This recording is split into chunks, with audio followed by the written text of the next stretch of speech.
Comment structurer ton rendez-vous avec une femme et quelles erreurs est-ce que tu dois éviter absolument afin de réussir ce rendez-vous? Par réussir, je veux dire l'embrasser ou même faire l'amour.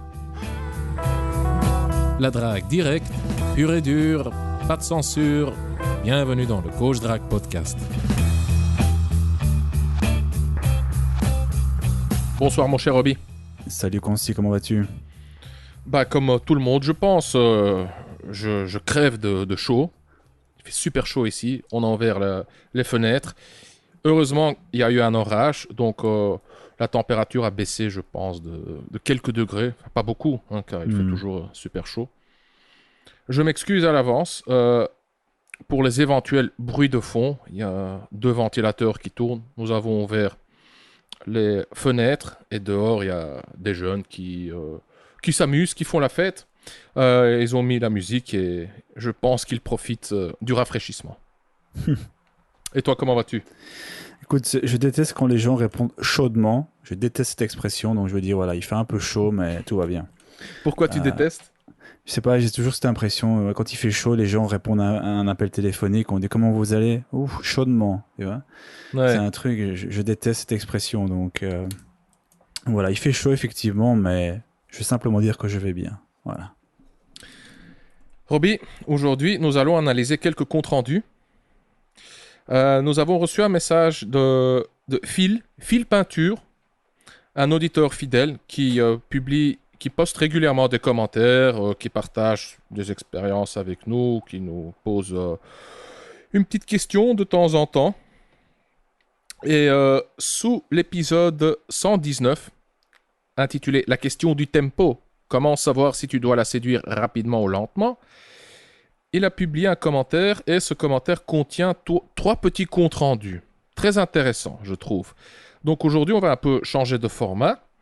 On va faire quelques analyses rapides de ces 3 petits comptes rendus qui se ressemblent, mais ce qui est de très joli là-dedans, c'est qu'on voit une progression dans ces comptes rendus, ce qui pour moi est une preuve que le momentum fonctionne. C'est-à-dire, quand tu accumules de l'expérience rapidement en peu de temps, tu peux progresser rapidement. Tu vois une amélioration rapide qui est due non pas seulement à l'effet de l'apprentissage, c'est-à-dire, j'ai commis une erreur, la prochaine fois, je vais éviter de commettre cette erreur, je vais faire autrement. Non, il y a aussi une progression due à la désensibilisation. Au début, tu es un peu plus crispé, nerveux, raide, ton temps de réaction est un peu plus long. Mais quand tu accumules comme ça de l'expérience rapidement, quand tu enchaînes les approches, les rendez-vous, etc., tu deviens beaucoup plus confiant. Tu es décoincé, tu te sens socialement plus libre et oui, plus fluide socialement. Tu développes comme ça une fluidité, une intuition sociale qui est le résultat direct d'une baisse de ta nervosité. Voilà, bon, c'était un peu long comme introduction, mais donc aujourd'hui, nous allons analyser brièvement, faire des analyses rapides, donner notre feedback rapide à ces 3 petits comptes rendus. Donc, ce que je te propose, c'est que je commence avec son message, je lis le premier compte rendu, tu donnes ton feedback, je donne le mien, on fait le deuxième, et ainsi de suite. Ça te dit? Ouais? Nickel. Parfait. Alors, je commence. Voici le message de Phil Peinture. Salut, j'ai réécouté ce podcast, donc l'épisode 119, lien en description, et quelques autres, toujours aussi passionnants à écouter et réécouter. Je découvre de nouveaux trucs à chaque fois en fonction de mes préoccupations du moment, qui évoluent. En ce moment, je suis dans une phase de rendez-vous. 3 premiers rendez-vous en 1 semaine. Bien joué. Avec 3 filles abordées dans la rue. Excellent. Et une leçon à chaque fois. Encore mieux. Bravo Phil. Je commence par le premier rendez-vous, Robbie. Donc, premier date. Avec une hôtesse de l'air espagnole. Commence bien, je fais monter la tension, discussion sur les relations hommes-femmes, toucher divers, regard, 3 petits points. Mais, elle est réticente à parler de ses expériences. Ou, je m'y prends mal. On part dans des discussions profondes sur les relations hommes-femmes, mais dépersonnalisées. Ça se refroidit. Je finis par tenter le baiser qu'elle refuse en bas de chez elle. Elle m'écrit le lendemain qu'elle a quelqu'un. Robbie, curieux de connaître ton feedback. Ouais, pour la première question, je t'avoue que j'ai un peu calé par manque de détails, mais j'ai quand même élaboré un point important, une leçon. Mais d'abord, c'est quand même pas anecdotique. On le mentionne assez rapidement, mais ça devient de plus en plus rare. 3 rendez-vous issus de 3 filles abordées en rue. Donc voilà, c'est quand même... moi, j'aime beaucoup lire ce genre de choses, parce que c'est vrai que la norme aujourd'hui, c'est de dire j'ai rencontré une telle personne sur Tinder, j'ai rencontré... Mais entendre aujourd'hui... J'ai rencontré et j'ai eu des rendez-vous avec des filles abordées en rue. Ça fait vraiment plaisir. Et ça Donc fait voilà. rêver aussi. Hein. Ouais, ça fait Oui, rêver. Voilà, c'est moi ça me rafraîchissant. procure. Ouais, c'est ça. Moi ça me procure une joie, une excitation, un enthousiasme que je n'ai pas quand on me dit j'ai eu un rendez-vous venant de Tinder ou n'importe quelle autre application. Exact, exact. Donc voilà, petite parenthèse fermée sur la première, sa première date, son premier rendez-vous. Bon, je l'ai mis dans mes notes. Je vais être très clair, très honnête, et j'espère que tu as noté plus de choses. Bon, j'ai plus d'éléments pour les questions suivantes, pardon. Ici, c'est difficile puisqu'on n'a pas beaucoup de détails. Ouais. Donc ça peut être dû, donc ce refus de se faire embrasser, et aussi le fait que le lendemain elle te dise qu'elle a quelqu'un, ça peut être pour une multitude de raisons. Ça peut être simplement et tout bêtement parce qu'elle n'était pas intéressée, ou qu'elle avait vraiment quelqu'un, ou les deux. Ou alors peut-être aussi qu'elle a senti que la vibe était un peu trop peut-être player, un peu trop automatisé, un peu trop sûr de toi. Enfin bref, je pourrais te sortir une tonne de raisons, mais la vérité c'est que je ne sais pas vraiment te dire quelque chose de particulier. J'espère que Concy aura plus d'éléments, mais ici, je voulais quand même répondre parce que je voulais mettre en exergue un point en particulier. C'est que, comme on le verra plus tard, il fait mention à quelques techniques et jeux dont je parle dans mon programme, ma formation, le script, notamment le Salapa, etc. Et c'est très bien. On parle on parle souvent aussi ensemble de techniques, hein, comment prendre la main, comment initier le contact physique, etc. Mais c'est vrai que il faut toujours garder à l'esprit qu'il vaut mieux ne pas, comment dire, avoir un comportement un peu neutre quelque part, ne pas trop surjouer quand on utilise toutes ces techniques, petits jeux, etc. Puisque dans certaines situations, tu pourrais créer un peu un effet de oh, bon, ce mec c'est un professionnel. Ouais. Je dis pas que c'est ton cas, pas du tout, parce que de nouveau, on n'a pas tous ces détails. Je ne sais pas comment tu l'as abordé, je ne sais pas quel était son niveau d'intérêt quand tu l'as abordé, mais je suppose que si elle t'a donné son numéro et si elle est venue au rendez-vous, c'est qu'elle était comme un minimum intéressée. Donc peut-être c'est une autre possibilité que son niveau d'intérêt a baissé suite au rendez-vous.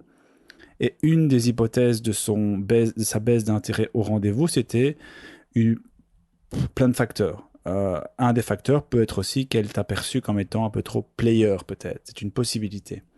Donc voilà, moi je voulais simplement mettre ici, comme je n'ai pas de réponse particulière à te donner, parce que je n'ai pas assez de détails, le fait que quand tu utilises tout ça, c'est très bien d'avoir une boîte à outils, c'est même indispensable en tout cas pour moi, mais garde à l'esprit voilà, une sorte de neutralité, ne surjoue certainement pas, et je ne dis pas que tu l'as fait, hein, je mentionne simplement comme règle à garder en tête, ne pas surjouer au risque de se faire passer pour un clown ou un professionnel qui fait ça à longueur de temps. Donc, toutes tes techniques, tes petits jeux, essaye de les intégrer, essaye de les initier comme si c'était la première fois. C'est pas évident, je sais, mais essaye de garder de l'originalité et de l'authenticité surtout. Voilà. Ouais, tout à fait. Et tu fais très bien de le mentionner. Hein. On se base ici sur peu d'informations. Donc, moi, ce que j'ai noté, mon feedback que je vais te donner maintenant, est aussi basé sur de la spéculation, des suppositions. Peut-être que je suis complètement à côté de la plaque. Mm-hmm.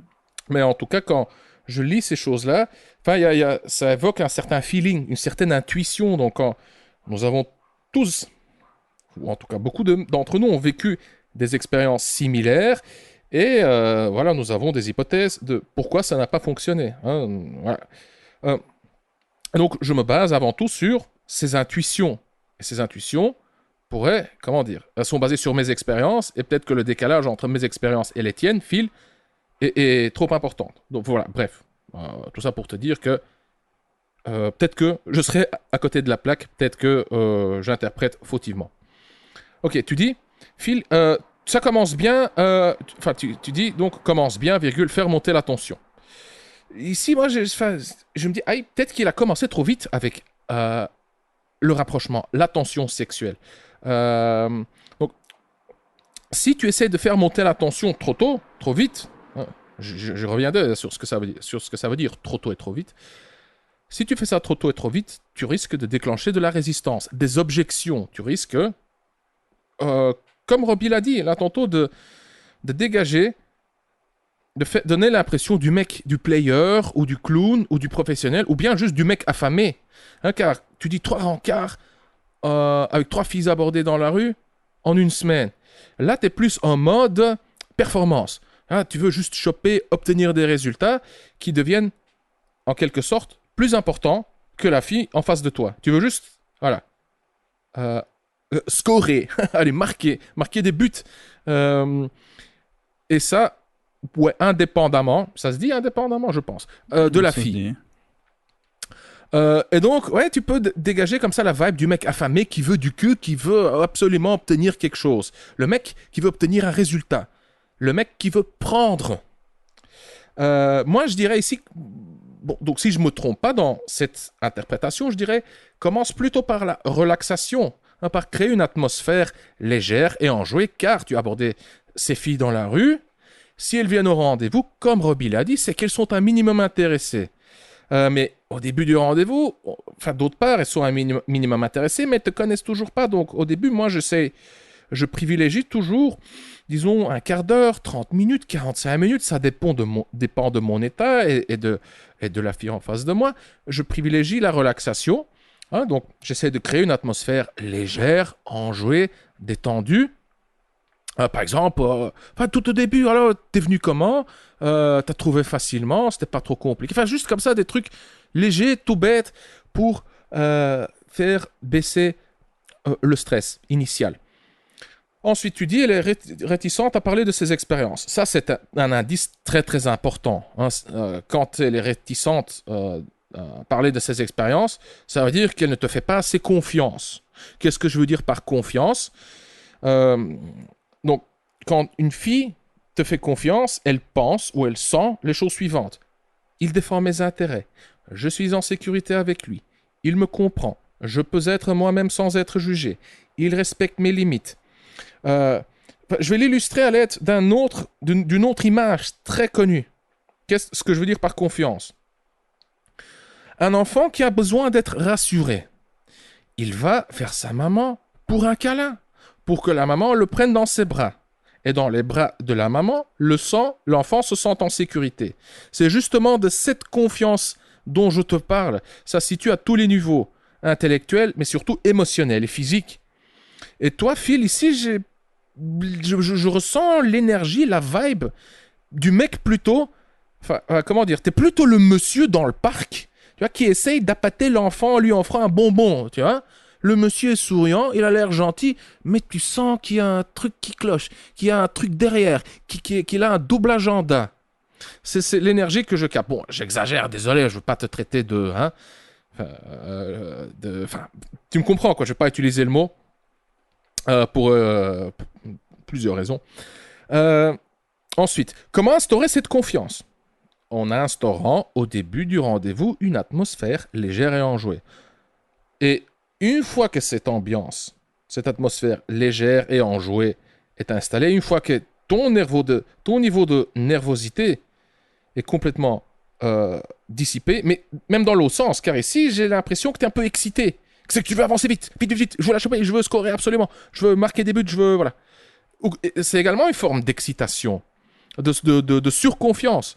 Donc, ouais, c'est comme...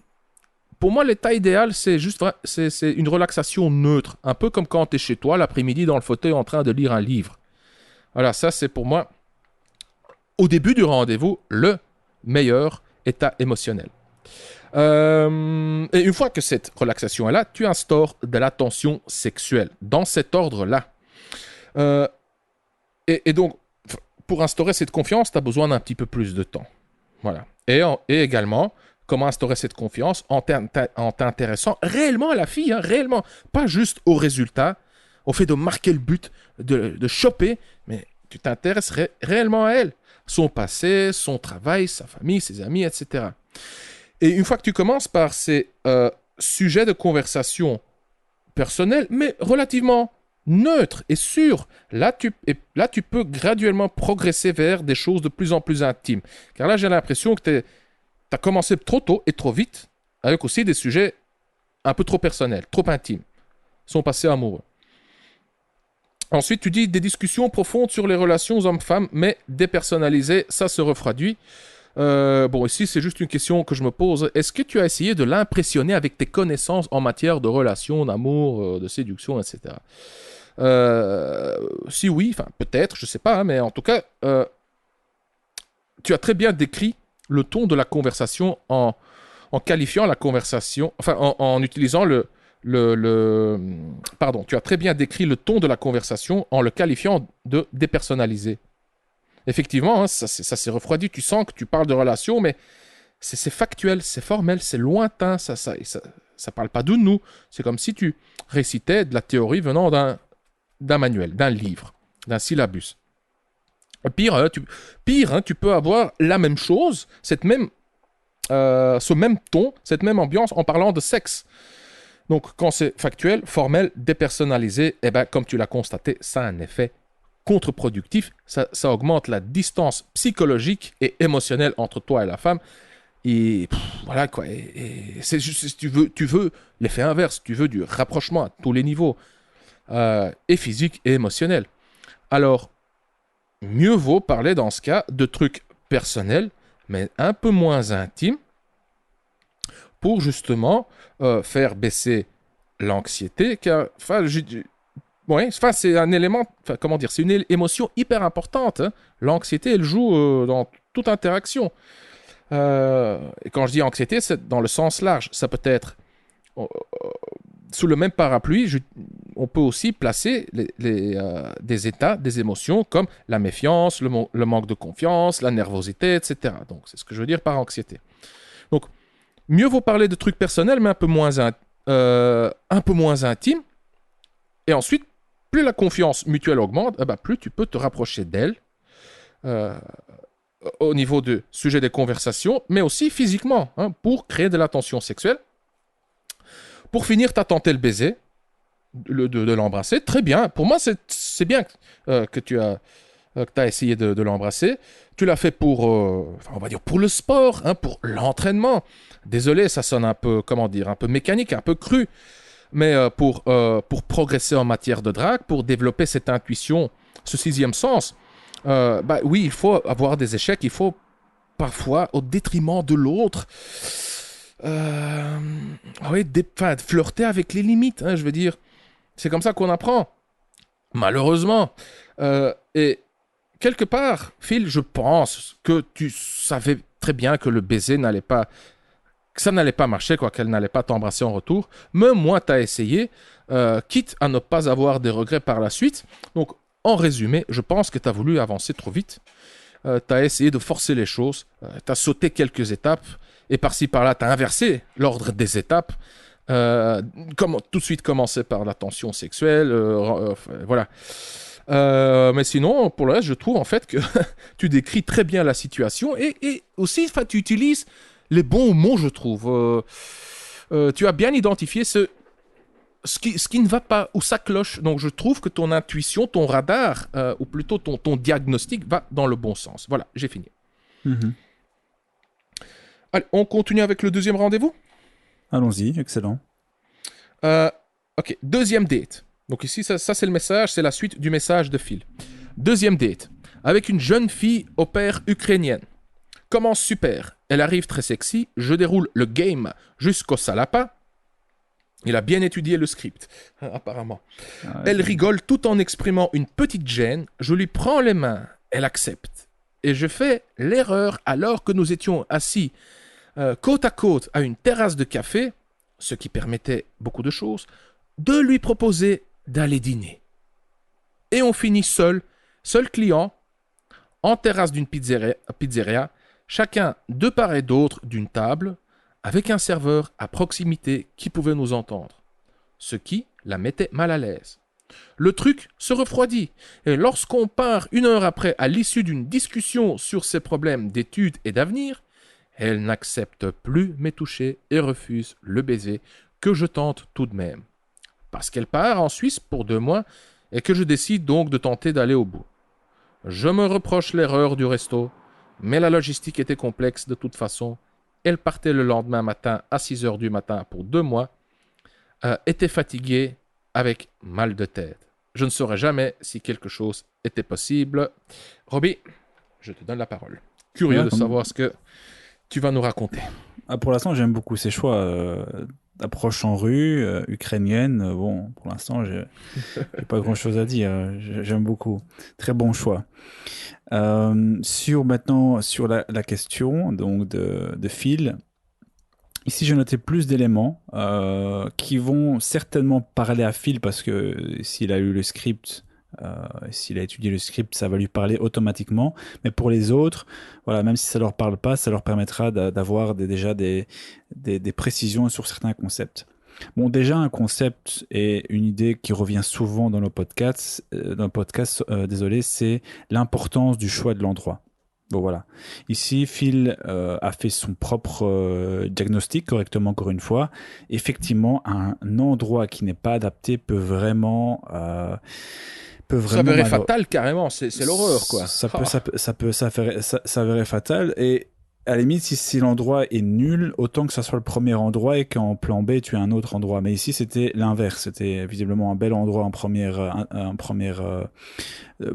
fois, et puis ça a été l'endroit. J'arrive vraiment bien à visualiser la scène en fait. Je vois vraiment peut-être ce restaurant où il y a trop de lumière, où le serveur s'ennuie, ne sait pas trop quoi faire. Il y a du bruit parce qu'il est dans les cuisines, assis sur une table, tu vois. Ouais. C'est pas du tout séduisant, tout simplement.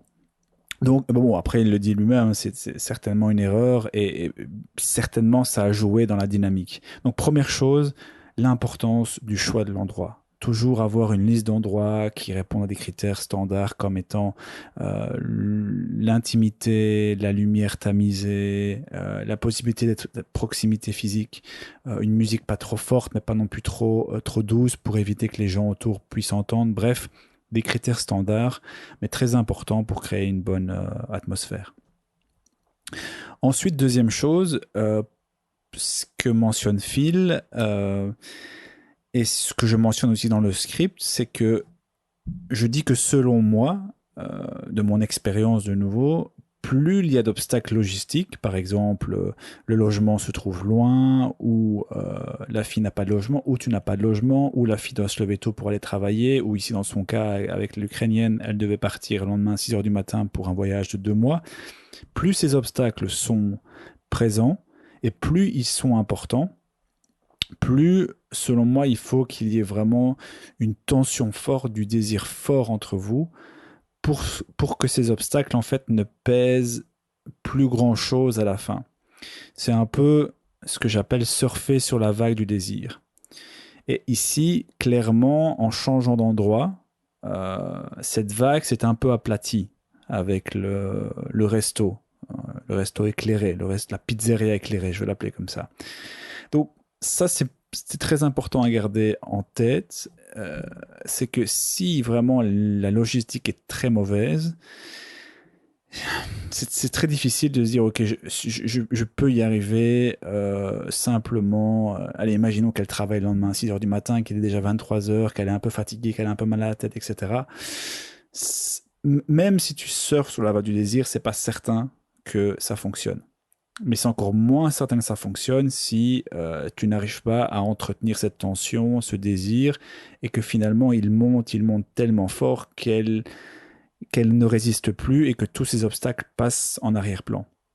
C'est ce concept de surfer sur la vague du désir. Donc ça, c'est la deuxième chose assez importante, mais ça, je pense que tu le savais aussi, Phil, mais je le répète pour les auditeurs, c'est quand il y a beaucoup d'obstacles, Moi, il y a plusieurs choses que je fais quand il y a plusieurs obstacles. Première chose, c'est donc surfer sur la vague du désir. Et deuxième chose, on en parle beaucoup, c'est fractionner l'objectif. Donc ça veut dire avoir un objectif final, par exemple rentrer chez elle ou chez moi, et le décomposer en plus petites étapes afin de faciliter la transition. Je l'ai fait un nombre incalculable de fois et je suis certain que sans cette technique, je peux retirer énormément d'aventures qui me sont arrivées. Donc ça, c'est très important, surtout quand la logistique est mauvaise. Troisième chose, j'imagine que ça t'est peut-être revenu à l'esprit. Si pas, je vais le mentionner pour Phil. Même si, imaginons, bon, ça aurait été, t'as tenté le baiser, donc pourquoi pas tenter autre chose. Ce que tu aurais peut-être pu tenter, c'est ce dont je parle aussi dans le script, ce que sont les phrases de conclusion sur mesure à la fin du rendez-vous pour tenter la transition, chez toi ou chez elle. Donc par exemple ici, vous aviez passé une soirée moyenne, selon ton ressenti. Tu savais qu'elle devait se lever le lendemain à 6 heures du matin. Je ne sais par contre pas quelle heure il était quand vous avez terminé, mais j'imagine 22-23 heures.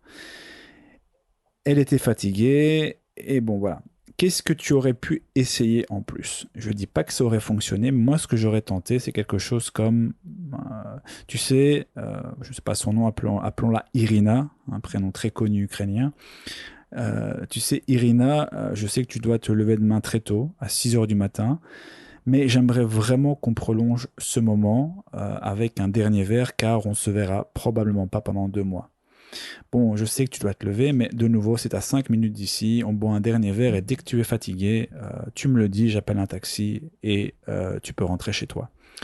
Une phrase de ce genre-là, c'est-à-dire une phrase qui prend en compte les objections potentielles, pour les minimiser un maximum et essayer d'essayer de la ramener. Bon, après, c'est pas miraculeux. Ça m'a sauvé à plusieurs reprises, mais quand ça fonctionne vraiment pas, parce qu'il n'y a pas assez de tension, parce que la fille est vraiment fatiguée, parce qu'elle doit se lever, la phrase ne va pas faire de miracle. Mais c'est ce que tu aurais pu tenter avec cette Ukrainienne, puisque tu disais dans le message que tu ne sauras jamais si quelque chose était possible. Cette phrase aurait pu t'éclaircir définitivement, peut-être. Ensuite, autre élément que j'ai noté, c'était que dans ces situations, donc quand tu sais, je ne sais pas si Phil connaissait la logistique exacte de la fille avant le rendez-vous, donc je ne sais pas si Phil savait avant qu'elle partait 2 mois en Suisse, qu'elle devait se lever le lendemain à 6 heures, etc. Mais quand tu connais des informations comme celle-ci, n'hésite pas, et même si ça peut paraître un peu méthodique, n'hésite pas à encore planifier davantage que prévu le rendez-vous. Donc, typiquement, dans l'exemple de Phil, ce que tu aurais pu faire, sachant qu'elle doit se lever très tôt le lendemain, c'est de mettre le rendez-vous beaucoup plus tôt. Par exemple, à 16 heures ou à 17 heures. Voilà. Ça aurait pu t'aider à éviter l'obstacle en disant à minuit, 1 heure du matin, et je peux comprendre, la fille a mal à la tête, elle doit se lever dans 5 heures, je suis vraiment désolé, mais j'ai envie de rentrer, dormir, parce que demain je dois partir très tôt. Donc le fait d'avoir anticipé cet obstacle aurait pu rajouter une chance supplémentaire de finir avec elle le soir même. Et c'est à peu près tout ce que je voulais mentionner par rapport à cette anecdote. Moi, ce qui est surtout très important, voilà, c'est qu'à la fin, j'ai le sentiment d'avoir tout tenté. Surtout dans une situation comme celle-ci, où je sais que la fille part, que je la reverrai pas, etc. C'est surtout sur ce genre d'expérience où tu n'as pas envie d'avoir de regrets, parce que tu dis, ouais, je ne saurai jamais finalement. Parce qu'elle part 2 mois, puis ça se trouve, elle va étendre, et puis voilà, vous aurez plus de contact ou je ne sais quoi. Donc c'est vrai que ça peut être frustrant. Et je viens de te donner une série d'éléments qui, je pense, pouvaient être à même d'enlever cette incertitude. Ce qui ne veut pas dire qu'elle aurait dit oui. Mais ce qui veut peut-être dire que tu aurais eu plus de certitude sur ce qu'il était possible ou pas de faire. Maintenant, je pense que le moment clé, le moment charnière, ça a vraiment été ce changement d'endroit. Et Mhm. puis, si je dois rajouter quelque chose de très, je terminerai là-dessus, de très circonstanciel, c'est qu'elle est ukrainienne. Moi, je connais très bien ces filles ukrainiennes russes pour avoir passé beaucoup de temps là-bas, mais aussi avoir eu beaucoup d'expérience avec ces filles. Et elles ont une culture un peu moins. Elles montrent beaucoup moins. Donc, elles sont moins expressives, elles sont moins au niveau du toucher, au niveau de pas mal de choses, elles sont un peu moins expressives. Ce qui fait que, oui, tu as peut-être effectivement aussi été trop vite à un moment donné, peut-être, c'est possible avec les sujets employés, mais aussi le fait de l'avoir amené, comme je dis, dans cet endroit, à la pizzeria, compte tenu de cette, comment dire, cette pudeur qu'elles ont. Moi, j'ai souvent été à Kiev notamment, et le nombre de fois où, alors que j'avais déjà soit embrassé la fille ou même couché avec elle, j'ai eu des remarques quand elles ne sont pas très à l'aise elles sont pas très démonstratives dans le public. C'est-à-dire que quand il y a des gestes un peu trop intimes dans l'espace public, elles sont pas du tout à l'aise. Parce que ça ne se fait pas vraiment. On est plus, voilà, dans la sphère privée, il n'y a pas de souci. Dans la sphère publique, on est assez pudique. Et ça peut être aussi dans le cas de l'Ukrainienne, puisqu'on parle vraiment de son report à notre ami Phil. Ça pourrait être aussi une raison de une explication à son comportement également. Voilà. Ok, excellent. Euh, Oui, j'ai mis plus ou moins la même chose avec quelques petites nuances par-ci par-là. Donc moi, ce que j'ai noté ici, Phil et Robbie et cher auditeur, c'est que au lieu d'aller dîner et de manger une pizza sur cette fameuse terrasse, si je me trompe pas, c'est bien une terrasse. Bref, voici juste une idée. Hein. Peut-être que c'est trop tôt effectivement, mais au moins tu as déjà ça, ou tu auras ça déjà comme outil, comme solution dans le futur quand tu te retrouves dans des situations similaires. Tu vois qu'il est 6h30, 7h, 8h et vous commencez à avoir faim. Propose-lui d'aller manger des sushis et de boire du vin chez toi. Bien entendu, si elle est suffisamment à l'aise, si, comment dire, s'il y a suffisamment de confiance entre vous, si l'atmosphère entre vous le permet. Sinon, si vous allez manger, prévois déjà maintenant un peu de temps pour, je sais pas moi, pour trouver un endroit sympa pour manger qui, justement, est propice à l'intimité. Donc, tu as des bars à sushis avec des comptoirs et avec des tapis ou des petits trains comme ça qui passent et qui t'amènent tes sushis, mais ce sont des comptoirs avec des tabourets qui te permettent de te rapprocher, de t'asseoir à côté d'elle. Ça, c'est quand même plus intime, plus sympa que de se retrouver à une table assis l'un en face de l'autre. Donc déjà, premièrement, trouve une solution logistique à ce problème pour que tu ne te retrouves plus jamais sur cette terrasse avec un serveur qui est en train de vous observer parce il n'a pas d'autre source de stimulation, parce que le mec voilà, s'ennuie.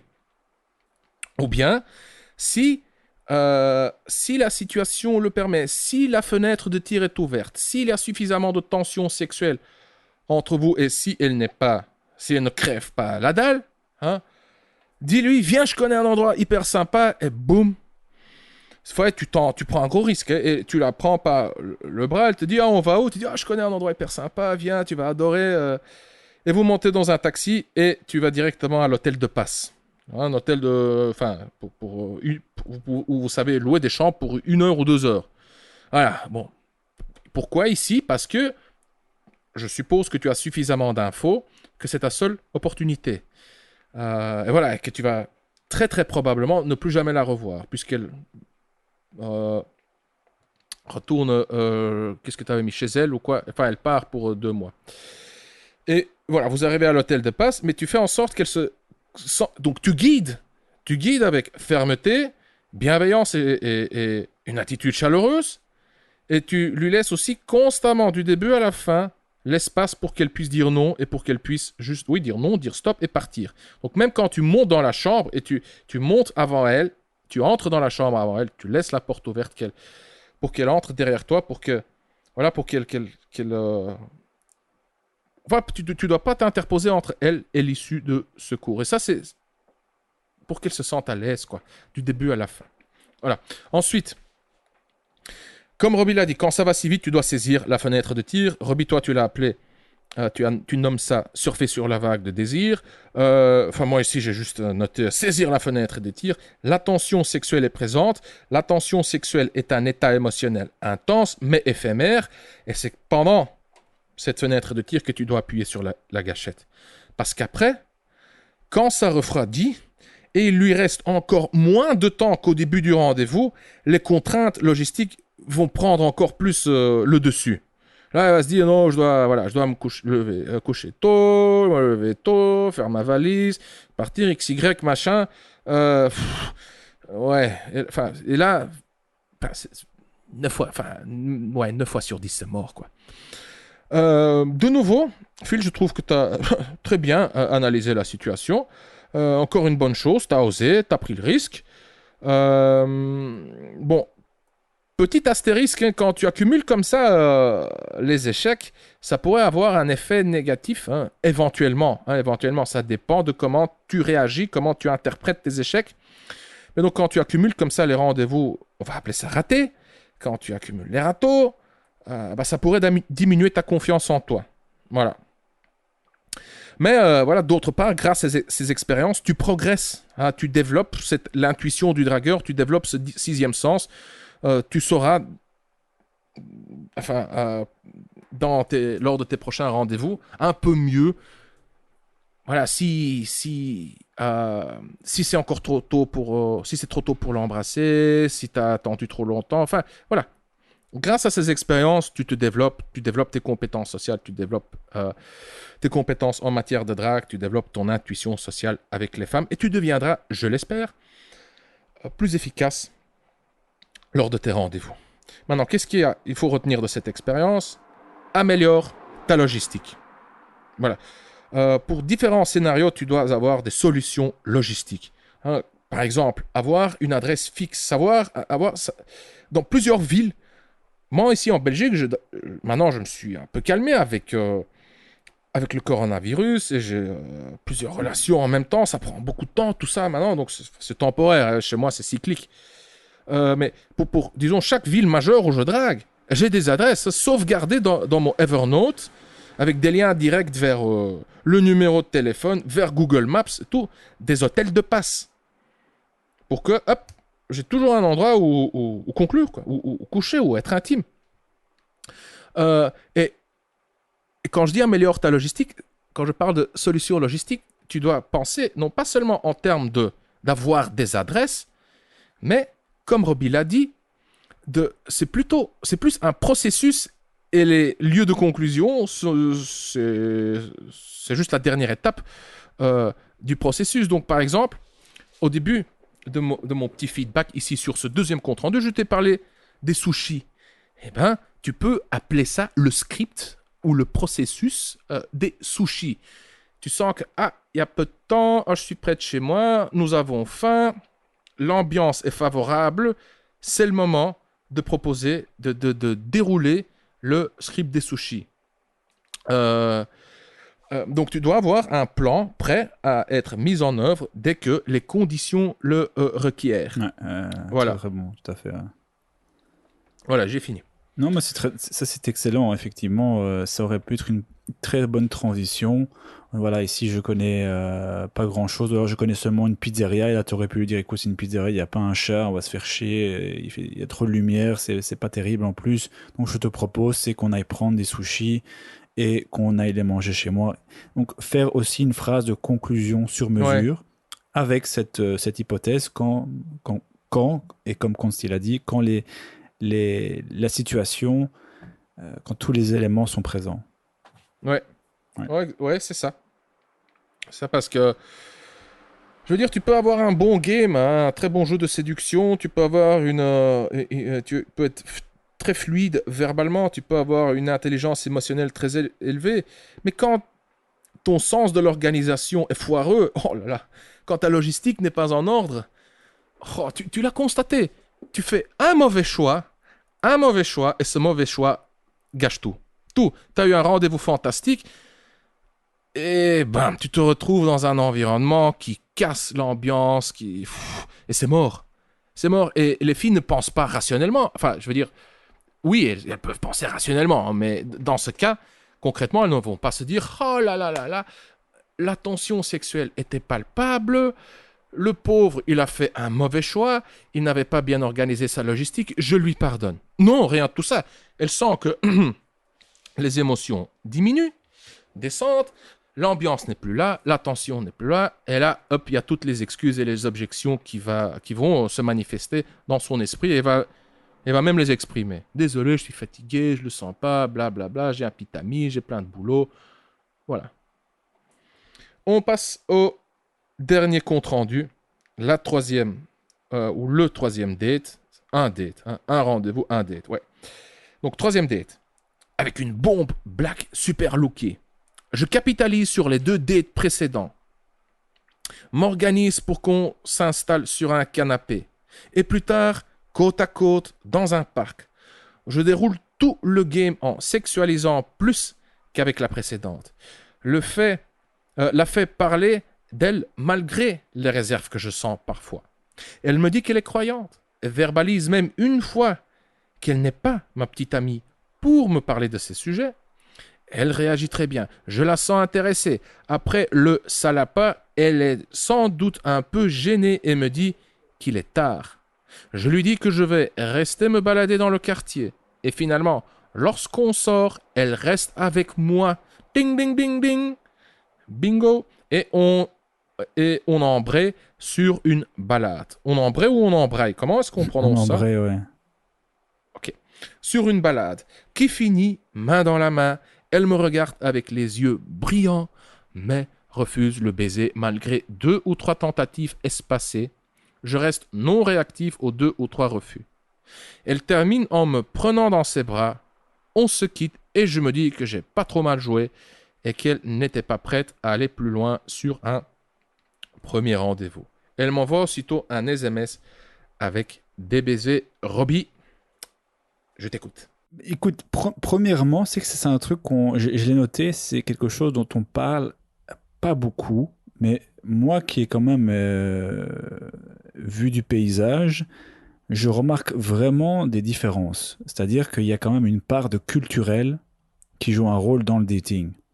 Donc, que ce soit une black, une maghrébine, donc des pays du Maghreb, une latina, une asiatique, même les pays slaves, on a parlé des Ukrainiennes juste avant, des francophones, des françaises, des québécois, tout ceci, il y a vraiment une culture du dating.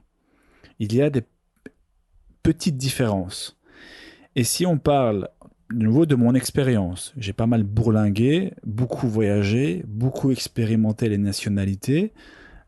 J'ai également eu des expériences ici, on va prendre avec l'exemple de Phil sur des blacks.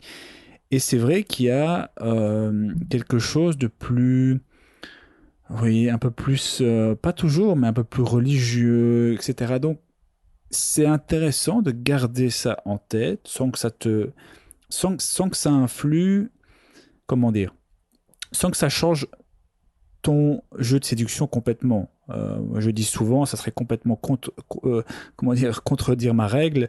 Ne te comporte pas différemment suivant le type de fille. Donc, si je peux pas dire tout et son inverse. Donc, c'est pas ce que je dis. Je dis simplement que c'est bien de garder en tête qu'il y a des différences culturelles, et je les ai vues, et je les vois encore. Mais c'est pas grave. Faut simplement en être conscient. Ici, par exemple, moi, je trouve que tu as très bien fait ça, même si elle était un peu gênée, etc. Tu as fait le jeu du salapa. Je vois qu'il aime bien aussi. Je pense qu'il a adopté. J'aime bien. Clairement, oui.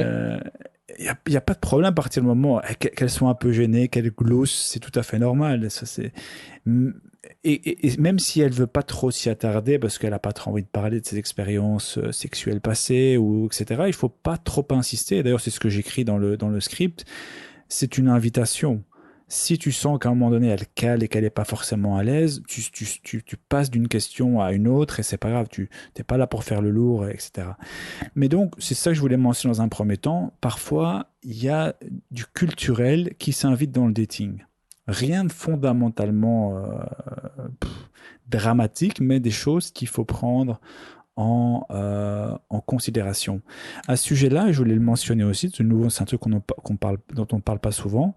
J'ai un ami qui avait une théorie là-dessus, et je trouve que ça tenait bien la route. C'est que dans ces milieux-là, donc que ce soit par exemple spécifiquement en tout cas chez les blacks et chez les latinos aussi, les hommes sont quand même des hommes assez macho, players, hein, les hommes blacks, les hommes latinos, c'est quand même les filles connaissent le rhum la plupart du temps. Et elles ont un peu l'habitude, voilà, les blacks, c'est un peu quand même des bons dragueurs, c'est des bons danseurs, les latinos aussi.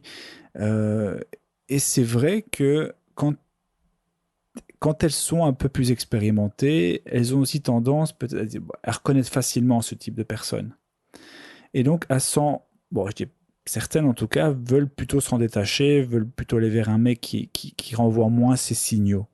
Et ça, c'est vrai que j'ai remarqué, et j'ai discuté de ça avec pas mal de latinos, mais aussi des blacks notamment. Et c'est vrai que c'est quelque chose, cette théorie, c'est un peu vu, confirmé en pratique. Et donc, dans ces cas-là, c'est bien aussi de ne pas trop exposer des signaux qui te feraient passer toi aussi pour un player. Hein. Elle en voit suffisamment tous les jours, donc c'est bien aussi d'être un peu plus neutre à ce niveau-là.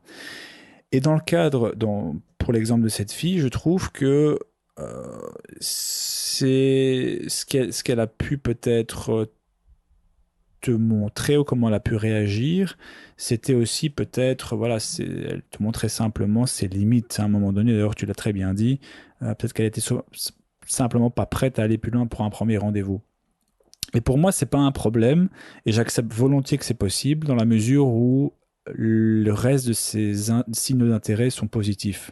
Donc typiquement ici dans ton exemple, le fait qu'elle te prenne la main, le fait qu'elle te regarde avec des yeux brillants, le fait qu'elle t'envoie un SMS directement après la fin du rendez-vous, pour moi, ça vient contrebalancer et ça vient montrer que le fait qu'elle ne voulait pas se faire embrasser n'était pas une excuse ou un manque d'intérêt, mais plus, et ça peut arriver, une règle chez elle. Il faut être très honnête, ça m'est arrivé aussi, mais c'est vraiment plus la règle que plus l'exception que la règle. Mais ça m'est arrivé. D'ailleurs, une des filles avec qui je suis resté le plus longtemps, ça a commencé comme ça. Comme quoi. Euh, Ça, c'était ce que je voulais mentionner ici, parce que je trouve que t'as pas vraiment, il n'y a pas quelque chose que tu as mal fait, donc je voulais plutôt parler en termes généraux. Ce que je voulais aussi rajouter à titre pas vraiment humoristique, mais voilà, un peu dans la boîte à outils, c'est que j'ai déjà eu des filles comme ça qui ont refusé 2, 3 fois le baiser durant le rendez-vous, mais on sentait un côté joueur ou un côté, elle était intéressée, mais c'était pas encore le bon moment. Et souvent, j'aime bien comme ça à la toute fin du rendez-vous, j'aime bien un peu utiliser une technique un peu sournoise, par exemple, lui faire une bise sur la joue et puis hop, lui voler un baiser, tu vois et lui dire quelque chose de joueur comme quoi, tu vois, c'était pas si mal que ça, c'était pas si terrible que ça. Et, ouais, bien sûr, pas en insistant, hein, pas en l'embrassant à pleine bouche, en la forçant, pas du tout, mais en lui volant un baiser à la fin du rendez-vous pour lui un peu la taquiner en disant, tu vois, c'était pas si terrible que ça finalement. Et puis bon, voilà, je lui laisse l'espace et je me recule et puis voilà, on arrête le rendez-vous à ce moment-là. Mais ça, j'aime bien faire de temps en temps quand la fille, durant le rendez-vous, a refusé, mais a montré tous les signaux d'intérêt, ce qui était le cas aussi avec cette fille, hein, pour Phil. Donc voilà, c'est mes petites remarques, parce que de nouveau, en lisant, j'ai pas senti qu'il y avait quelque chose qui avait été mal fait, particulièrement. Non, et en plus, c'est comme ça, pour nous, c'est facile, hein, derrière notre ordi, après les faits, on est là, hein, les grands experts. Mais bon, franchement, j'avoue que si j'étais dans sa situation, j'aurais, surtout maintenant, hein, vu que ça fait des mois que je suis inactif, enfin, surtout au niveau d'approche, hein, drague à l'extérieur, ouais, j'aurais foiré, hein, ça, voilà, clairement. peut-être que si, avec des rendez-vous, peut-être un peu moins, ça dépend. Hein. Bref. Mais donc, ce que je veux dire par tout ça, c'est que voilà, pour nous, c'est simple d'analyser comme ça, on est en sécurité.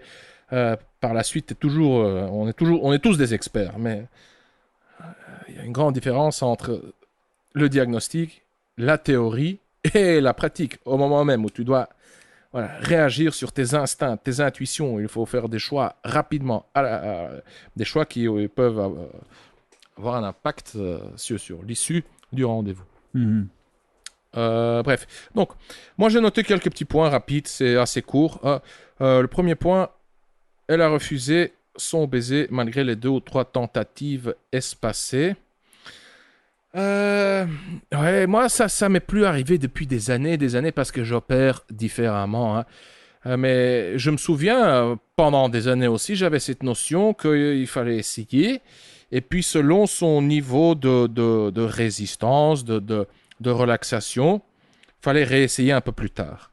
Chaque fois que tu réessayes, tu sens la résistance diminuer. Parce que moi, je préfère me concentrer, comme je l'ai dit dans je ne sais plus quel épisode, sur la tension sexuelle. Donc, je préfère la faire brûler de désir. Autrement dit, pour un premier baiser inoubliable, que lui coupe le souffle, tu as besoin de préliminaires. Donc, il n'y a pas que l'amour qui a besoin de préliminaires, mais aussi le baiser, et le premier baiser. Et donc, je me concentre avant tout sur ces préliminaires-là, cette tension sexuelle. Donc, je visualise, vous êtes en train de vous balader, et je ne sais pas comment tu as essayé exactement, pendant cette balade, de l'embrasser à 2 ou 3 reprises. Moi, j'aurais plutôt essayé, donc, au lieu de l'embrasser, d'instaurer de la tension sexuelle, en lui murmurant un truc à l'oreille. Si on passe, je ne sais pas moi, dans une petite rue plus étroite, ou devant une vitrine un peu plus sombre, ou des endroits comme ça un peu plus à l'abri des regards, je l'aurais attrapé, je l'aurais collé contre le mur, mais tout en communiquant une confiance, une dominance, une fermeté, mais aussi une chaleur, une douceur, une sensibilité, pour qu'elle sente que le mec, il joue. Il montre son désir, mais il respecte aussi mes limites. Et donc, je l'aurais par exemple plaqué contre le mur, et là, je lui aurais, je sais pas moi, murmuré un truc à l'oreille, ou je me serais peut-être partiellement ou entièrement, je sais pas, collé contre elle pour qu'elle sente cette énergie masculine. Pour le formuler politiquement Ouais, correct. Très correct. Hein. Non, mais oui, mais je pourrais le dire pour qu'elle sente mon érection, mais c'est même pas, c'est vraiment pas mon intuition non plus. C'est vraiment la chaleur du corps qui radie comme ça. C'est juste ce rapprochement, cette danse. Je lui aurais peut-être murmuré un truc à l'oreille. Je lui aurais fait un bisou dans le cou pour juste, hop, pour la relâcher et pour poursuivre mon chemin. Ça, c'est juste une idée. Hein. Mais donc, je serais plus en mode tension sexuelle que en mode, je dois absolument obtenir ce moment symbolique du premier baiser. Puis, ok, je continue. Alors là, j'aurais fini. Hein. Voilà, vous avez fait une balade qui finit main dans la main. Elle me regarde avec des yeux brillants. Bon, ouais, bon quoi, vous vous êtes promené, vous avez fait le tour du quartier, enfin je sais pas. Du parc. À ce moment-là, du parc. ou du parc, oui. À ce moment-là, au lieu de se promener, t'aurais pu essayer d'aller chez toi. Avec cette fameuse cette fameuse phrase de Robbie pour la rassurer. Robbie, de quelle phrase est-ce que je parle quand tu veux prolonger la soirée? J'en ai plusieurs, mais... Non oui, ici, je t'en renvoie là-bas. Je sais pas, je comptais sur toi pour compléter ici le truc. Donc, il visualise, il se promène et il sent que la fille veut quand même passer encore du temps avec lui parce qu'elle est venue avec. Ils ont marché main dans la main. Oui, j'aurais fait quelque chose ici. Mais voilà, écoute, moi, ce que je te propose, c'est qu'on fasse un petit tour ici du parc et voilà, et qu'ensuite, imaginons que vous aviez parlé. Bon, la plupart du temps, et pour ceux qui ont déjà lu la formation, c'est vraiment construit. Donc, les éléments que je mentionne, que j'installe que j'instaure dans la conversation plus tôt, j'en m'en resserre plus tard pour la phrase de conclusion sur mesure. Donc, par exemple, imaginons que j'avais parlé de musique avec la fille, ou par exemple, imaginons, parce qu'on a parlé de filles étrangères, qu'elle était ukrainienne, hongroise, etc., et que je vais parler de mes listes de vocabulaire, ou mon amour pour les langues, ou je sais pas quoi. Imaginons qu'on ait parlé de chiromancie ou de signe astrologique, bref, de quelque chose. J'aurais pu lui dire, écoute, moi, ce que je te propose, c'est qu'on marche un peu autour du lac. Et ensuite, vu que j'habite à quelques minutes à peine à pied, qu'on passe boire un dernier verre, que je te montre tel ou tel élément, hein, à ton choix. Ou simplement pas d'éléments, ou simplement qu'on rentre boire un dernier verre. Hein. C'est pas toujours, il n'est pas toujours obligatoire de justifier. Moi, je le fais parce que je suis habitué comme ça, mais parfois, il m'arrive de simplement dire qu'on passe chez moi boire un dernier verre. Et en finissant, tu lui dis, écoute, on va boire un verre 1 heure, et une fois que tu es fatigué ou tu veux rentrer, tu me le dis, je te ramène, ou alors tu prends un taxi, etc. C'est les phrases que j'utilise tout le temps, en fait. Hein. C'est reprendre les, des éléments, enlever les objections, en disant, voilà, si tu veux partir, tu le dis, quand tu veux partir, tu es fatigué, tu me le dis, on appelle un taxi ou je te ramène à pied, etc. Et le but, c'est de dire, voilà, on continue la soirée ensemble. J'ai adoré ce moment j'ai adoré ce moment. Tu sais que c'est compliqué de. Bon, après, là, ça fait un peu long discours. Hein, ça va être beaucoup plus. Tu vas pas commencer à lui faire une page de vente, hein, mais ça va être un peu plus structuré, un peu plus court. Mais lui dire, voilà, on a passé une très bonne soirée. C'est tellement long et compliqué de construire cette bonne atmosphère. Et j'aimerais bien prolonger cette atmosphère en continuant à boire un verre chez moi, en écoutant de la musique pendant 1 heure, et puis dès que tu es fatigué, je te ramène. Donc c'est ça l'objectif. C'est une phrase de conclusion qui prend en compte les éléments et les obstacles éventuels dans une même phrase pour proposer de rentrer chez toi. En fait, ou chez elle. Le but, c'est de simplement dire on peut rentrer chez toi ou chez moi pour un dernier verre. C'est ça, il n'y a rien de nouveau là-dedans. Mais moi, j'aime bien enrober, j'aime bien rendre ça plus attrayant. Et surtout, c'est pas uniquement pour l'esthétique, c'est aussi parce que ça contient des éléments importants, ça enlève des objections, ça répond à des questions. Donc voilà. Bah, c'est exactement ce que j'attendais de Ouais, voir, cette ouais, fameuse phrase. merci Ouais, ouais, d'avoir. c'est... Ouais, désolé de t'avoir comme ça pris, enfin, sans t'avoir prévenu, hein, pris de surprise. De Hein. m'avoir réveillé. Tu l'as très très bien fait. Et, ouais, c'est exactement ça. Donc voilà, parce que sinon, voilà, vous vous promenez, puis quoi? Oui, c'est ça, oui, c'est ça. C'est beau, mais de nouveau, allez, quand on dit ça, on paraît un peu pour des machines. Tu vois, mais ouais, il n'y a pas d'amour, on peut pas se promener sans penser aux bêtes. Non, c'est pas Ouais, ça. ouais, c'est fausse croyance, faut l'éliminer, il n'y a pas d'amour. Les relations, la séduction, la relation, y, y compris les émotions, hein, l'émotion complexe qui est l'amour, hein, qui est composé de l'attachement, le désir, l'amitié, la confiance et je ne sais quoi, tout ça, tous ces éléments que je viens de nommer, donc séduction, relation, amour, hein, voilà, éléments, on va dire, sont sujets à l'effet de l'apprentissage. Oui, plus tu as de relations, quand tu te remets en question, quand tu étudies ça, quand tu analyses, fais le diagnostic, tu testes, tu expérimentes, tu tiens compte de tes émotions, tu tiens compte des émotions de l'autre, tu développes ton intelligence émotionnelle, eh ben, tu vas devenir plus doué en relation, plus doué en relation. Tu vas avoir des relations plus satisfaisantes, plus saines, avec plus d'amour, plus de joie, moins d'émotions toxiques, moins de friction, etc. Pareil pour la séduction, je veux dire. Voilà. Il y a une certaine automaticité là-dedans. On développe certains réflexes. Il y a un petit côté machinal, mais pas que.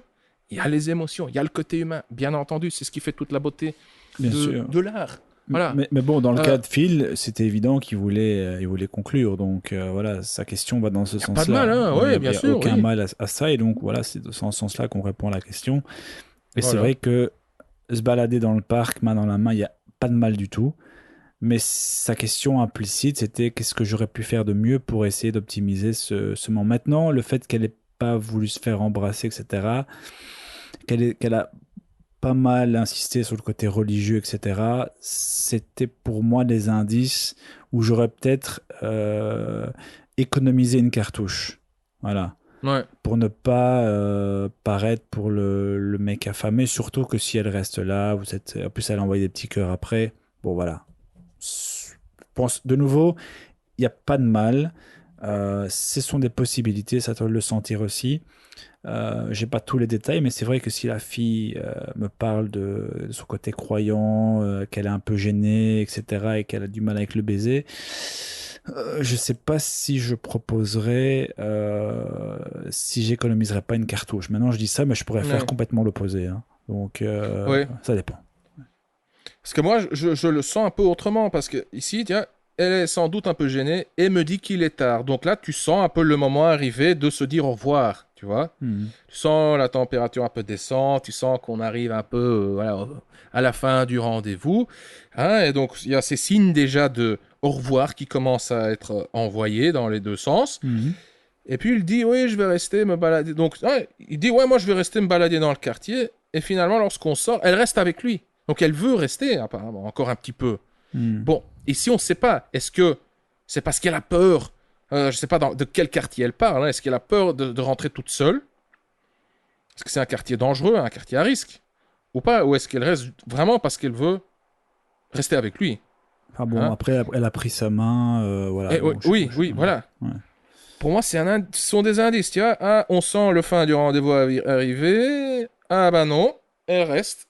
Il marche main dans la main. Et c'est pour ça aussi que quand on combine ma réponse sur la tension sexuelle et ta réponse, enfin, et ta phrase, ta démarche, tu as plus de chances de réussir parce que s'il essaye de l'embrasser 2 ou 3 fois et elle refuse, et ensuite il propose de passer encore un peu de temps chez moi pour boire un verre parce qu'on passe un si bon moment, là elle risque de se dire ah ouais mais non, il a déjà essayé de m'embrasser 2 ou 3 fois, maintenant si on va chez lui entre 4 murs, c'est clair ce qu'il va essayer de faire, désolé, non, c'est trop tôt. Mhm. Par contre, s'il n'avait pas essayé de l'embrasser, s'il avait créé cette fameuse tension sexuelle, en sorte que ce soit elle en fait qui le désire de plus en plus, peut-être qu'en proposant d'aller chez lui, là, elle se serait dit ah, mais qu'est-ce qu'il va faire? Qu'est-ce qui va se passer?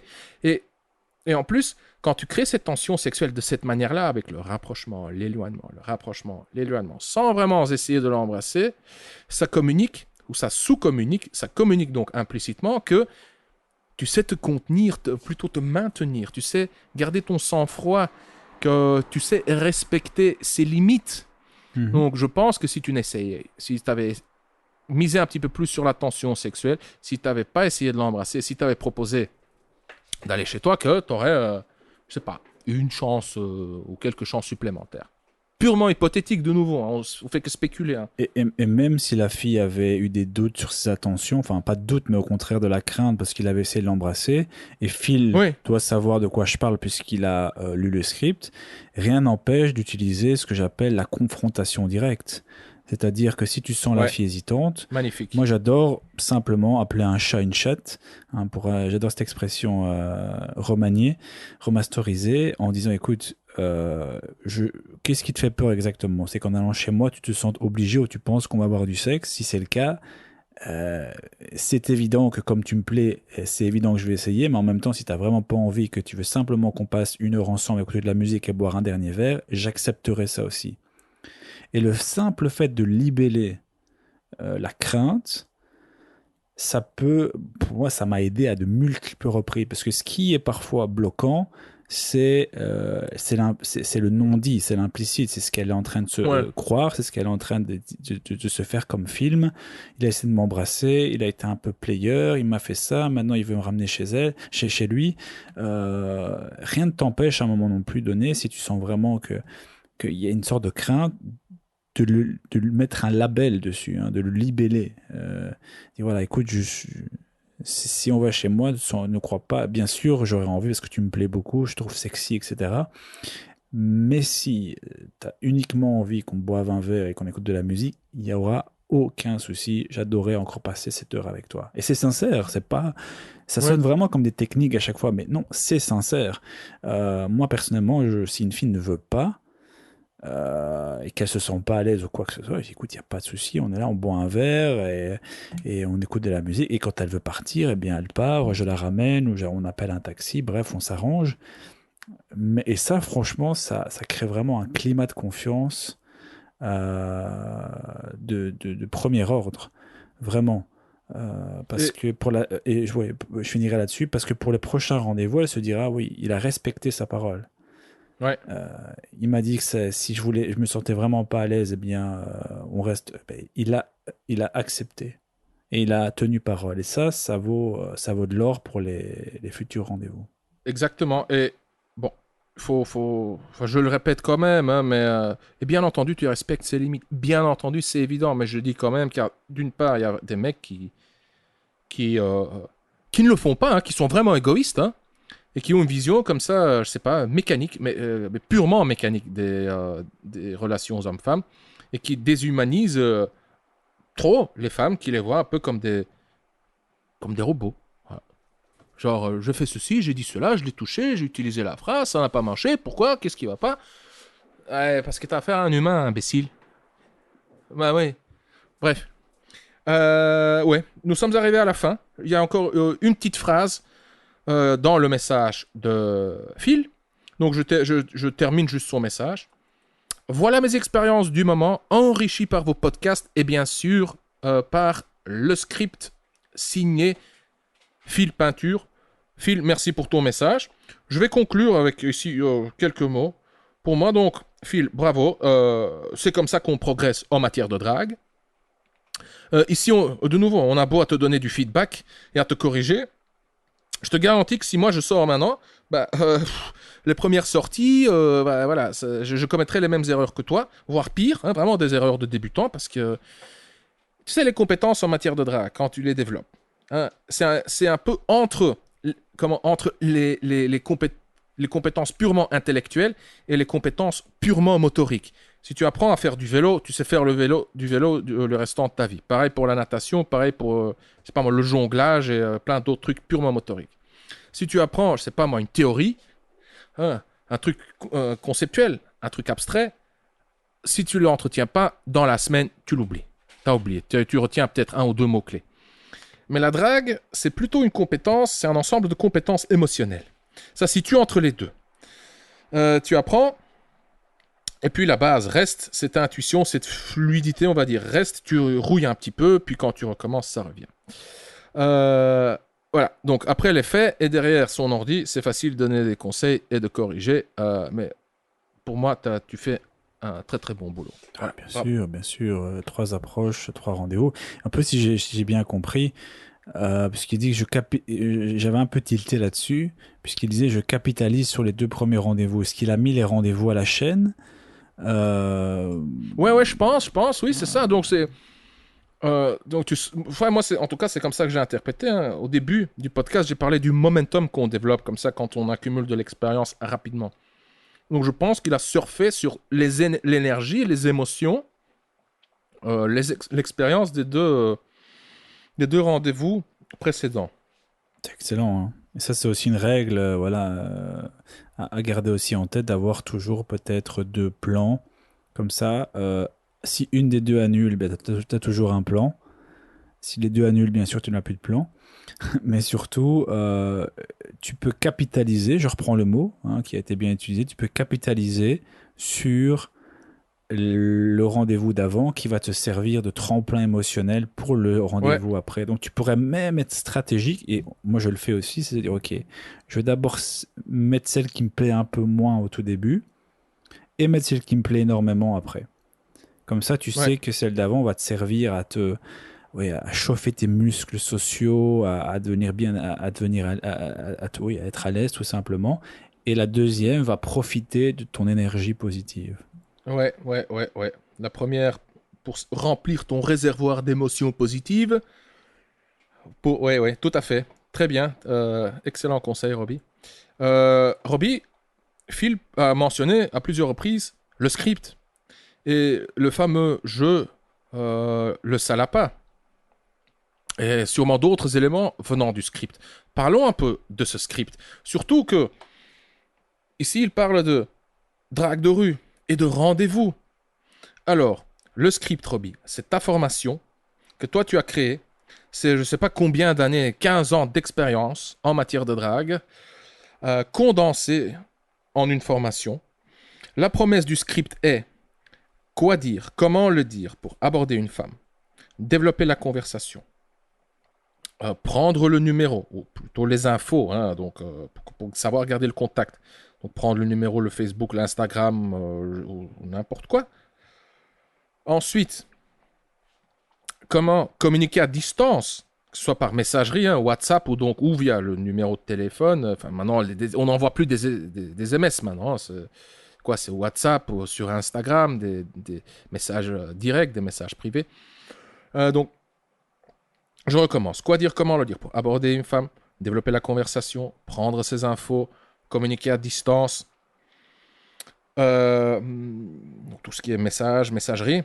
Fixer le rendez-vous. Mais bon, ça, fixer le rendez-vous, ça, tu peux le faire aussi lors de l'approche, hein, pendant la conversation. Ça, ou bien pendant la conversation, la communication à distance. Donc ça, c'est fluide. Comment transformer donc ce numéro, ces infos, ou son Instagram, Facebook, etc., en rendez-vous intime. Et quoi dire, comment le dire pour passer du bonjour lors du rendez-vous à l'intimité. Donc vraiment, lui faire l'amour, quoi. Enfin, conclure, être intime, faire des bisous, des câlins, s'aimer, se désirer. Voilà donc, de l'approche. Donc le script t'apprendra, cher auditeur, quoi dire, quoi faire de l'approche à la conclusion. Le script est constitué de 7 modules. Le premier module, c'est le module sur le mindset, l'état d'esprit. Comment gérer tes émotions, comment te motiver, comment te préparer mentalement avant d'aller faire des rencontres, avant tes rendez-vous. Comment gérer l'angoisse de l'approche, comment gérer le râteau, etc. Donc c'est tout ce qui est le mindset, l'état d'esprit, la gestion de tes émotions. Deuxième module, c'est le module clairement, Phil a bien étudié le deuxième module qui traite de la drague de rue. Dans le deuxième module, cher auditeur, tu recevras des phrases de drague toutes faites, testées, éprouvées pour aborder une femme, développer la conversation, fixer le rendez-vous, prendre ses infos, ses coordonnées. Mais aussi pour neutraliser les objections, comme j'ai un petit ami, j'ai pas le temps, je ne sais quoi. Hein. Ensuite, il y a le rendez-vous sur la drague en soirée. Voilà, maintenant, c'est un peu chaud avec... module sur la drague en soirée, ouais. Qu'est-ce que j'ai dit ? Le rendez-vous sur la drague en soirée. Oh, pardon, c'est ça, le module. Tu peux avoir un rendez-vous avec la drague en soirée, bien sûr. Oui, bien sûr. Donc, module 1, état d'esprit. Module 2, drague en rue. Module 3, la drague en soirée. Maintenant, c'est un peu chaud avec le coronavirus, mais bon. Là, pareil, tu apprendras comment gérer le milieu de la nuit pour faire des rencontres et conclure rapidement. C'est ce que j'ai adoré dans ce module. Tu vas droit au but dès le début. Écoute, si tu sors pour draguer en soirée, bah, c'est pour conclure, c'est pour rencontrer des filles et coucher le plus rapidement possible. Parce qu'il y a quand même aussi comme ça des courants, des rumeurs, des coachs qui te donnent des conseils. Tu dois avant tout t'amuser, tu sors pour t'amuser. Et puis tu perds l'objectif, tu n'as plus l'objectif en tête. Oui, bien sûr que tu dois t'amuser. Sinon, ça ne sert à rien de faire tout ça. Hein. On ne se met pas à faire des rencontres pour souffrir. Quoique, parfois tu risqueras de souffrir. Quoi. Ça fait partie du jeu, mais voilà, bref. Donc dans le module sur la drague en soirée, il était très cash, très direct. Et surtout, de nouveau, tu donnes de très très bons outils pour aborder... pour gérer cet environnement chaotique et intense qui est le milieu de la nuit, pour conclure rapidement. Quoi. Et tu donnes... vraiment, tu as des techniques, Robbie, uniques, exceptionnelles. J'adore la technique où tu arrives quand même à retourner la situation quand tu abordes une fille, la mayonnaise ne prend pas, c'est juste nul comme approche, comme interaction, et j'adore la technique que tu utilises pour quand même retourner la situation et quand même... Pic émotionnel, c'est ça ? Ouais, c'est ça, pour quand même prendre le numéro, pour justement faire un avantage de de cette interaction foireuse. Tu arrives quand même à la retourner, à donner un joli sens, et enfin, c'est magnifique. Ensuite, après le module sur la drague en soirée, il y a le module sur le text game. Hein, c'est tout ce qui est communication à distance. Hein, messagerie, WhatsApp, Messenger, Viber, enfin ça revient au même, quoi. Tu tapes des messages sur ton smartphone, peu importe l'application, et la fille, des kilomètres plus loin, reçoit tes messages textuels ou audio ou des gifs ou je ne sais quoi sur son téléphone. Ça, c'est le module sur le text game. Pareil, t'as qu'un but, hein, cher auditeur, avec ces messages, c'est d'obtenir le rendez-vous. Ouais, c'est ça. Bien entendu, tu peux avoir des objectifs secondaires comme développer un peu plus de confiance, de connexion, apprendre un peu à la connaître, mais je dirais que c'est plus pour après. Pour après. Quand vous vous êtes vus, il y a quelque chose entre vous, vous êtes embrassés, et puis là, voilà. Là, tu peux utiliser aussi les messages un peu juste pour communiquer, pour renforcer la relation. Voilà. Ensuite, il y a Ah non, attends, j'ai oublié. Il y a le module. Donc ça, c'est je pense, c'était le 4e module, le text game. 5e module, le module sur la drague en ligne. Avec ce fameux message légendaire qui est maintenant, c'est qui a demandé, c'est quoi cette fameuse sauce? Il y a donc un auditeur dans les commentaires sur YouTube qui nous a demandé ce que c'est. Voilà, c'est quoi cette fameuse sauce?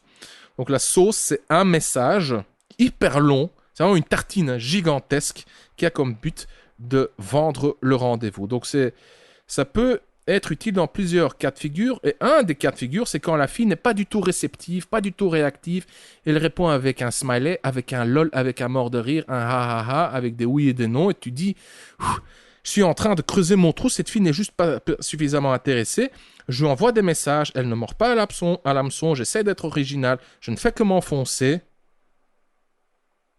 Qu'est-ce que je fais? Eh ben, tu lui balances la sauce. Et là, avec ça, tu pourrais retourner la situation en ta faveur. Et je dirais même, tu pourrais vraiment lui donner envie de te voir. Tu peux utiliser la sauce aussi dans d'autres cas de figure. Mais voilà, bref. Donc la sauce, c'est un message spécial, unique, hyper puissant, qui donne envie à la fille d'avoir un rendez-vous avec toi. Voilà. Et tu vas comprendre quand tu le testeras, quand tu le liras, tu te dis, c'est quoi ce truc de ouf? Et finalement, on y arrive, il y a le fameux module sur le rendez-vous. Je le répète et je continue à le répéter, c'est une bombe ce truc.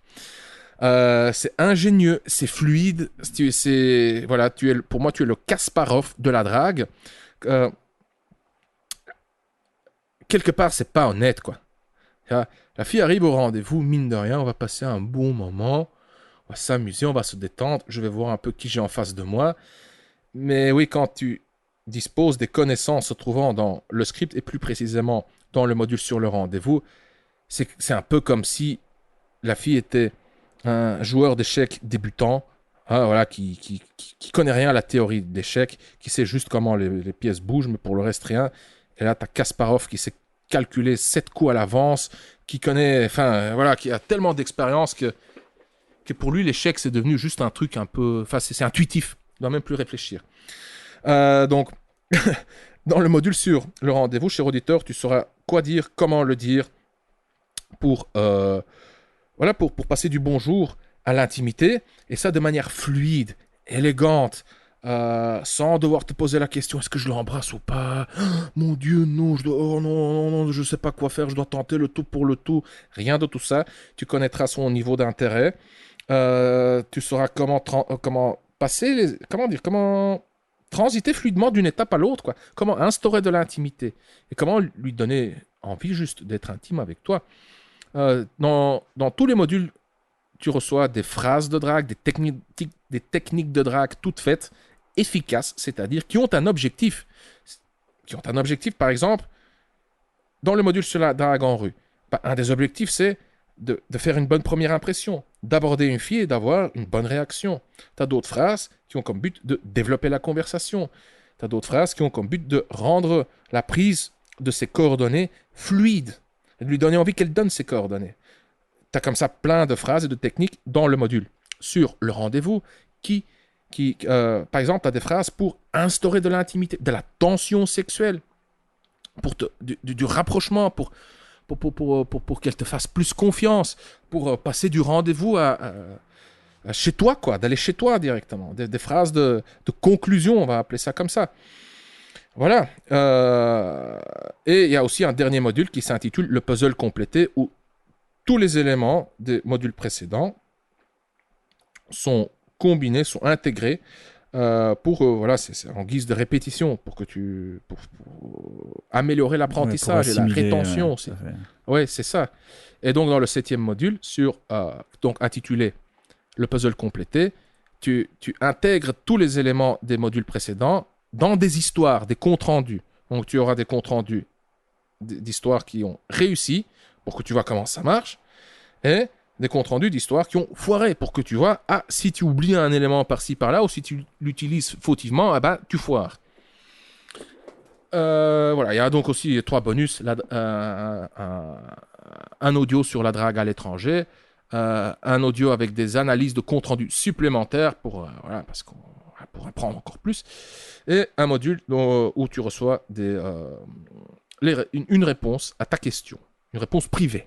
Donc tu as sûrement un problème avec, je sais pas moi, une fille ou quoi, une fille en particulier, que tu n'arrives pas à comprendre, pas à maîtriser, tu n'arrives pas à gérer le truc, tu envoies un message et tu recevras une réponse personnalisée, un mini coaching, on va appeler ça comme ça. Voilà.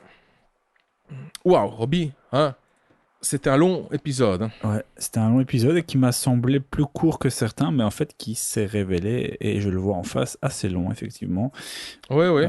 Et hyper intéressant. Mais bon, j'ai passé aussi un peu plus de temps sur la promo. Ouais. Car je suis en forme, j'ai de l'énergie, et j'adore juste le script, et Phil apparemment aussi.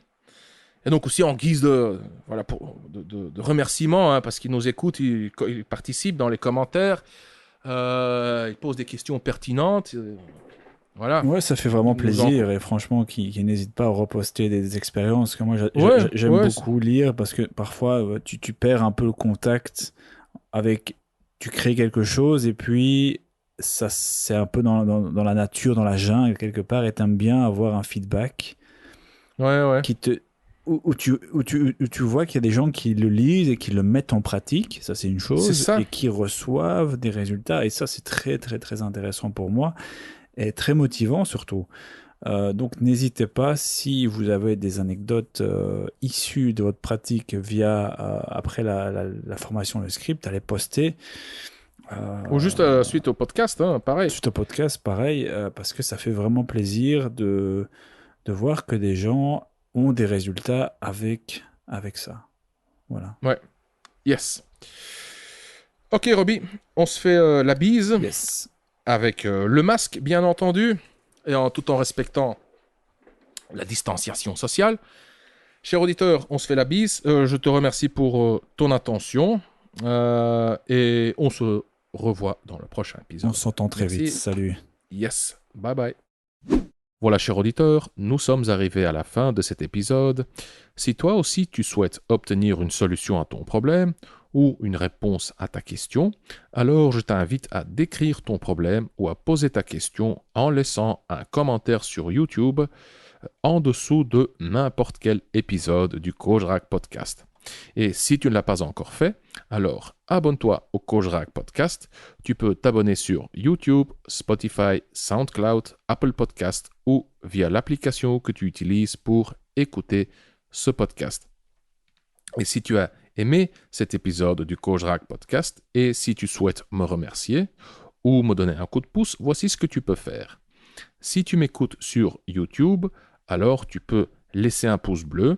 Et si tu m'écoutes sur Apple Podcast, alors tu peux me laisser une évaluation de 5 étoiles si tu trouves bien entendu que le podcast mérite une telle évaluation. Ton évaluation est cruciale car elle m'encourage, me motive, m'inspire, mais avant tout, avec ton évaluation, tu aides les mecs comme toi et moi à découvrir le Kojrak Podcast plus facilement. Je suis Consti de Kojrak.com. Merci d'avoir écouté le Coach Rack Podcast. On se revoit dans le prochain épisode. Bonne drague.